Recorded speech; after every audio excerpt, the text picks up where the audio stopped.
answers to me. For I am Doom.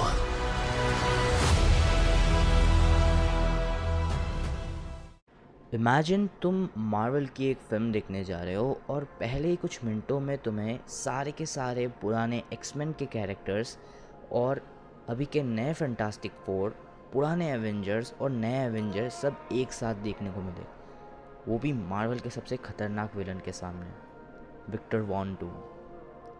सो हे फेलस, कैसे हो तुम लोग? स्वागत है तुम्हारा सुपरवर्स में, जहाँ पे हम सुपर हीरोज़ के ऊपर पीएचडी करते हैं।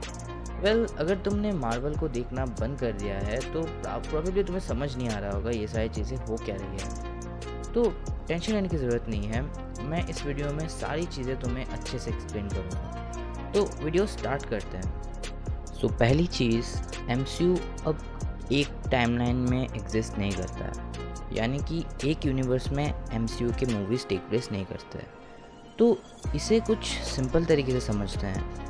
मानो ये हमारा अर्थ है 616 जो कि एमसीयू का है। ऐसे ही कई सारे अर्थ हैं मल्टीवर्स में, जैसे कि अर्थ 10005 जो कि एक्समैन का अर्थ है, और वैसे ही एक और अर्थ होगा जो कि हमारे इल्यूमिनाटी का होगा, अर्थ 838। और इसी तरीके से कई सारे और अर्थ एग्जिस्ट करते हैं, जैसे कि हमारा टोबी मैगवायर का अर्थ।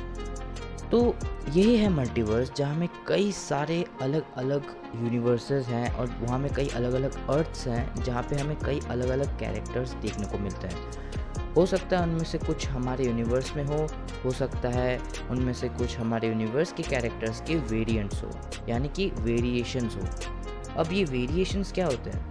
बेसिकली थोड़ा सा डिफरेंट, जैसे कि स्पाइडरमैन हमारे यूनिवर्स में एग्जिस्ट करता है, बट टोबी के यूनिवर्स में भी एग्जिस्ट करता है, बट दोनों सेम नहीं है, दोनों अलग है। उनकी थोड़ी सी स्टोरीज अलग है, उनके फेसेस अलग हैं, उनके कॉस्ट्यूम अलग है, उनके विलन्स अलग थे।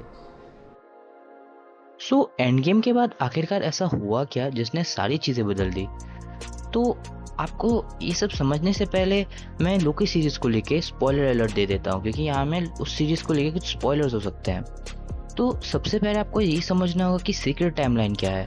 सीक्रेट टाइमलाइन बेसिकली हमारा एमसीयू का टाइमलाइन है, जहाँ पे हमने आज तक एंड गेम तक हुए सारे मूवीज़ के इवेंट्स हमने देखे हैं, और इसका क्रिएशन किया था ही हू रिमेन्स ने, जो कैंग द कॉन्करर का फ्यूचर वाला वेरिएंट है, जिसने मल्टीवर्सल वार देखा है। और वो वार क्रिएट किया था उसके ही वेरिएंट्स ने, जो कई हज़ारों साल पहले मल्टीवर्सल ट्रैवल को डिस्कवर करके अपने वेरिएंट से मिलने लगे थे, अपने टेक और आइडियाज शेयर करने लगे थे। बट उनमें से कोई एक बहुत इविल निकला, जिसने सोचा कि मैं मल्टीवर्स को कॉन्कर कर सकता हूँ, और उसने शुरू किया मल्टीवर्सल वॉर, जिसने कई जाने ले कई यूनिवर्सेस के डिस्ट्रक्शन किए।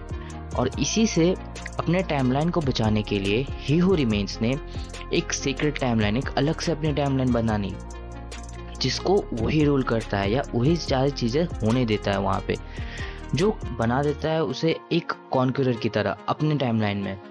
बट उसने ये सब अपने आप नहीं किया, उसने एक अथॉरिटी बनाई, टाइम वेरिएंस अथॉरिटी, जिसका काम होता है जो ये सीक्रेट टाइमलाइन है, इनमें से कोई ब्रांच टाइमलाइन ना निकल पाए। अगर कोई नेक्सस इवेंट होता है उस टाइमलाइन में, तो वो एक ब्रांच टाइमलाइन बनाता है, और उस टाइमलाइन को मिटाना टीवीए का काम होता है। तो बेसिकली जितने इवेंट्स हमने एंड गेम तक देखे हैं वो ही हू रिमेन संभालता था, बट एंड गेम में एवेंजर्स के ट्रैवल करने की वजह से लोकी एस्केप कर जाता है टेसरेक्ट लेके, जो कि होना नहीं चाहिए था, क्योंकि हमें पता है लोकी इन्फिनिटी वॉर में ही मारा जाता है, जिसने उसकी फेट को बदल दिया। और इसी वजह से उस टाइमलाइन को प्रून करते हुए लोकी को टीवीए में एज कैदी ले जाया गया, जो कि उसको एक नई टाइमलाइन दे देता है, एक नई कहानी दे देता है। और सीजन 1 के एंड में हमने देखा कि लोकी की है एक वेरिएंट, उसने ही हू रिमेन्स को मार दिया।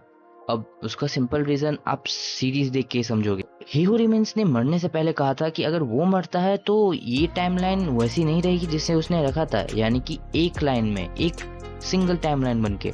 और हम देखते हैं उसके मरने के बाद कई सारी ब्रांच टाइमलाइन बनने लगती है, और ये गलत इसीलिए है क्योंकि अगर ब्रांच टाइमलाइन बनेगी वो मल्टीवर्स के साथ छेड़छाड़ कर सकती है, जो कि न्योता देगा उसके वेरिएंट्स को सीक्रेट टाइमलाइन में आने के लिए, जो हो सकता है यहाँ पे भी एक मल्टीवर्सल वॉर स्टार्ट कर दे। तो आखिरकार अब ये सारी चीज़ें कैसे बदल गई? तो लोकी सीजन 2 के एंड में जो भी ब्रांच टाइमलाइन बनी थी कई सारी, उसने बेसिकली सीक्रेट टाइमलाइन को डिस्ट्रॉय कर दिया था। अब वो आप देख के समझोगे, मैं ज़्यादा स्पॉइलर नहीं दूंगा। तो उसके डिस्ट्रक्शन होने के बाद लोकी ने उन सारी जो टाइमलाइन जो मर रही थी, जो यूनिवर्सेस मर रहे थे, उन्हें जान दिया और खुद को ही हू रिमेन्स की जगह में रखा। पर चीज़ें बदल दी गई। उसने सारी टाइमलाइंस को ग्रो होने दिया, क्योंकि अगर एक टाइमलाइन को प्रून कर देना या उसे ख़त्म कर देना, यानी कि वहाँ की जितनी भी ज़िंदगी थी सबको मार देना था। और लोकी ये चीज़ नहीं होने देना चाहता था, और इसी को उसने बदल दिया सीज़न 2 के एंड में। और इसीलिए लोकी इतना इम्पोर्टेंट है डूम्सडे के लिए, क्योंकि वही है मल्टीवर्स की चाबी।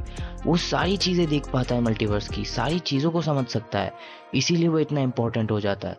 और अगर हम कॉमिक्स की मान के चले तो डॉक्टर डूम ने भी मॉलिक्यूल मैन नाम के एक कैरेक्टर को इस्तेमाल किया था मल्टीवर्स में कॉन्क्वेस्ट हासिल करने के लिए। तो लोकी भी कई तरीके से उसकी तरह है।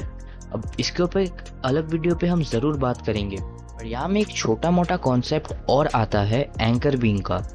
तो एंकर बीइंग बेसिकली जब लोकी ने मल्टीवर्स को ग्रो होने दिया, प्रोबेबली उसे प्रून करने की जगह लोकी ने एक काफ़ी दिमाग वाला चॉइस लिया कि वहाँ पे उसने एक एंकर बीइंग बना दिया हर यूनिवर्स में, जिसका एक्चुअली में काफ़ी इंपॉर्टेंस होता है उस यूनिवर्स में, क्योंकि उसकी डेथ उस यूनिवर्स की डेथ को लीड करती है, बट बहुत ही धीरे धीरे, यानी कि कई हज़ारों साल बाद वो यूनिवर्स तबाह होगा।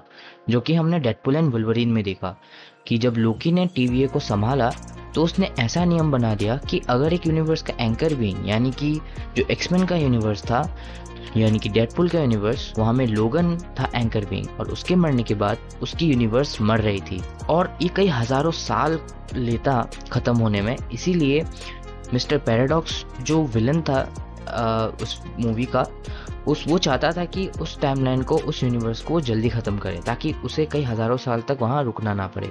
अब एंकर बीइंग आखिरकार इतना इम्पोर्टेंट क्यों हो जाते हैं? तो देखो, बेसिकली अगर यूनिवर्सेस में एंकर बीइंग्स को मार दो या फिर तुम कई बड़े इम्प्रिंट्स छोड़ दो, जो कि हमने मल्टीवर्स ऑफ मैडनेस में देखा था कि हमें जब रीड रिचर्ड्स बताता है इल्यूमिनाटी का कि कोई भी वेरिएंट अगर किसी और यूनिवर्स में जाके वहाँ में इम्प्रिंट्स छोड़ता है तो वो उस यूनिवर्स और उस वेरिएंट के यूनिवर्स के बीच इनकर्जन ला सकता है। तो ये सारे कॉन्सेप्ट एक्चुअली में डिस्ट्रक्शन ऑफ मल्टीवर्स के लिए काफ़ी इंपॉर्टेंट है, एंकर बीइंग, इम्प्रिंट्स और TVA। और इसी तरह हमने कई सारे नेक्सस इवेंट नोवे होम में भी देखा है, जहाँ पे कई सारी चीज़ें होनी नहीं चाहिए थी, यानी कि डॉक्टर ऑक्टेवियस का बचना, नॉर्मन ऑसबॉर्न का जिंदा रहना, इलेक्ट्रो का जिंदा रहना, या फिर उन सारे स्पाइडरमैन का आके शायद फेट बदलना हमारे स्पाइडरमैन का, तो वो भी एक नेक्सस इवेंट हो सकता है।